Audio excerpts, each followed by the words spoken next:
And then normally Romeo Butters has wired over some money to us. Romeo Butters, he's our eccentric philanthropist who funds the show. He's got millions, sometimes billions, depending on the market.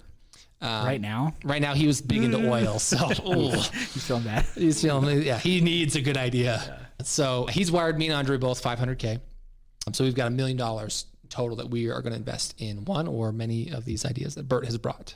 And so Bert, please pitch us these ideas and we will divvy up our money accordingly. Excellent. And I think these ideas are especially going to sit well with Romeo just simply because of his name. Perfect. So I have a unique experience. I think it's unique of being one of the first early adopters of Tinder back when it came out, getting married, getting divorced, and then being back on Tinder after like 6 years. Yeah. So I feel like I traveled in time. You saw early Tinder and interesting current state Tinder. Right. Yeah. So a lot of this is coming from my experience re-entering the dating field. Yeah. Back when Tinder was like kind of innocent and kind of like well-intentioned. And then as far as I understand, Tinder these days is like not as, it's a little more hookup-y.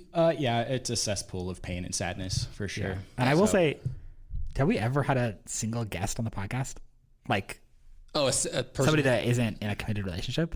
I mean, we don't know about Jeff. I get the sense he's married. I get the sense as well. Chipper, Eve is single. Oh, that's right. I think she might have been dating somebody at the time, but I know she's single now. Yeah. Interesting. Bert. Hi, Eve. Okay, so the reason why I want to combine the gauntlet and the big idea is because I think there's some potential of all three being great.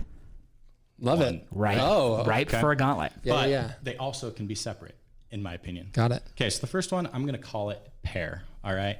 I originally had this idea as a married man, which I know sounds like a little yikes there. Ideas strike us at any time in our lives. And it came because it's the burden of being an idea thief. Exactly. You know? That's right. Yeah. It came because I would want to vicariously swipe for my friends, right? I would have single friends and I'd be like, here's the thing. Oh yeah. We've all done this. All wrong. Where it's like, oh yeah. There was a time where I was like, give me your Tinder. I will put the pictures that you need to put up because you have no idea. I will help write your bio and then I'll give it back. And maybe do a couple swipes to get you on the right foot. Right. Yeah. So it's kind of just a fun experience, right? To sure. kind of swipe through. And especially if you're in a committed relationship, you're not really, there's not a lot of skin in the game, right? The idea is that instead of swiping for yourself, the entire app is you swipe for other people. And so two pictures pop up, boy, girl, boy, whatever you're swiping on, and you pair them together. And if you think they look good together, you just kind of say, yeah, I think they would be a good match. And then after a few swipes, the algorithm would say, hey, people think you guys look good together. Maybe you should chat. So in this, am I pairing one at a time, or could I have a couple people, a couple single friends in mind, and I could kind of drag this person with him, this person with her, I think you're anonymously evaluating each couple. A little bit of that. Right? You don't know them. It starts with, you can search for them. Right? So this is not people. When you first described it. No, I could have it wrong too. No, Andre's right. Okay. Yeah.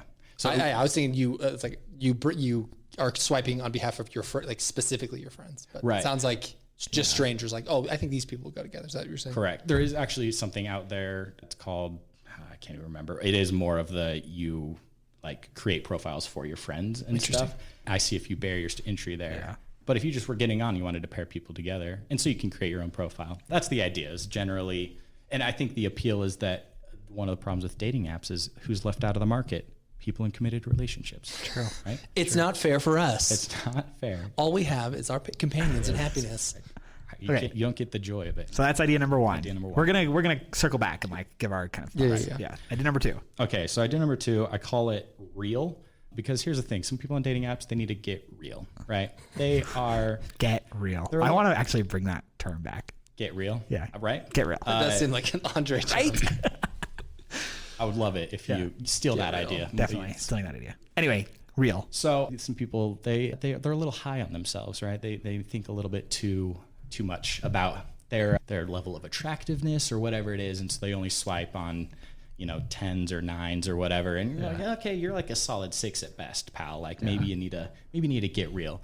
So the idea is that it would use AI and machine learning to essentially create an attractiveness profile for you. Oh man! And then only pair you with the people that in your group. In your group, right? Interesting. So you, in this scenario, I'm not swiping. I basically like I upload a bunch of pictures, and then I get put into like a pool of people that says like, this is the group. This is your league. This is your league. Feel free to chat with any of these people. Something like that. I think the capabilities of machine learning and like AI, you could even grab data from Tinder and some of these other. And so like, because here's the thing is like on paper, I would say I'm like a solid 8, right? But in person, I might be more of a solid 7. And so like if there was a way to like couple that and then I could get real, and then I'd only be. And then one of the other frustrating things with dating apps is a lot of times you have to filter through people that you aren't interested in, and it's like, why is the dating app showing me people that I know that I would never want to? Why does Tinder make me look at people that aren't hot? This is so stupid, so dumb.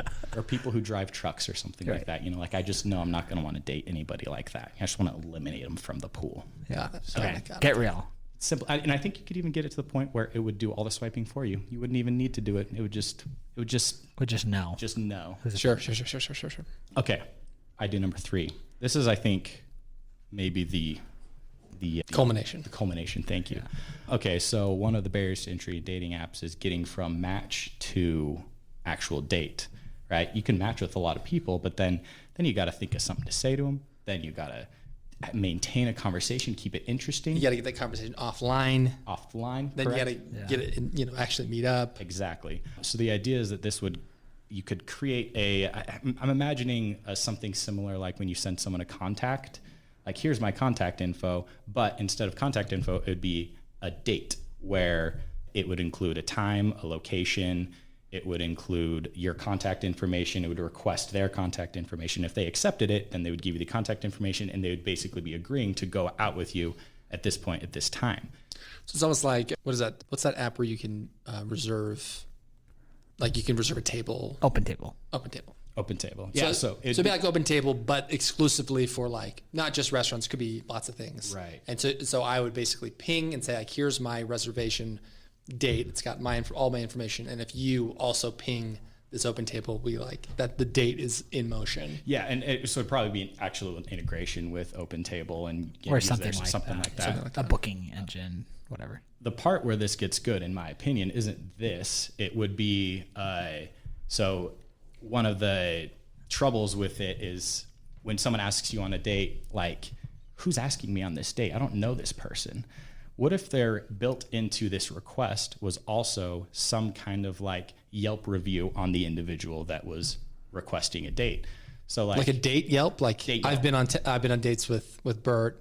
My date was a 4 out of 5 or a 5 out of 5. Exactly. Great. It was a great date, just not for me. 5 stars, but just not for me. Exactly, right? And if you're first jumping into the dating scene, you could have family and friends vouch for you. Say, hey, this is a great guy. Oh my gosh. My mom says I'm great. My mom says I'm great. She says my table manners are excellent.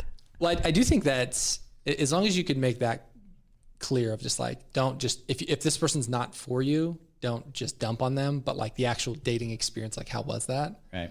And getting, I think, good feedback, I think is like probably healthy for some people to like, I got to get my numbers up, you know?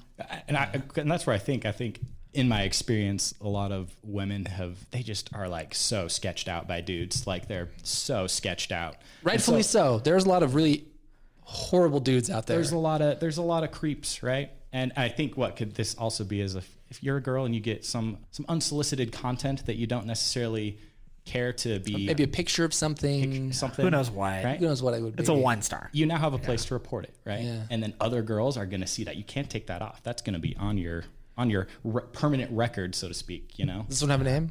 I just call it date. Just Date. Date. All right. $500K in the bank. 500K. Just saw it. PayPal. Load it up. So you got real, you got pair, and you got date. Yep. Yeah, I think I know where my money's going. Me too. Are you all in on one? I'm split on 2. You're split on 2. I'm all in on 1.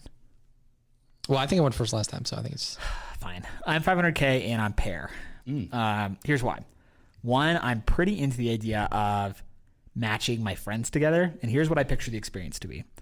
First, the two pro. So let's say it's like you go through your friends and you go through your extended network, whatever the case might be. I like the idea of it being your single friends, where people like maybe they don't even know each other, but they're just like in your Facebook network or whatever. You see your profile, the two profiles come up. It's like their picture and their like star sign and like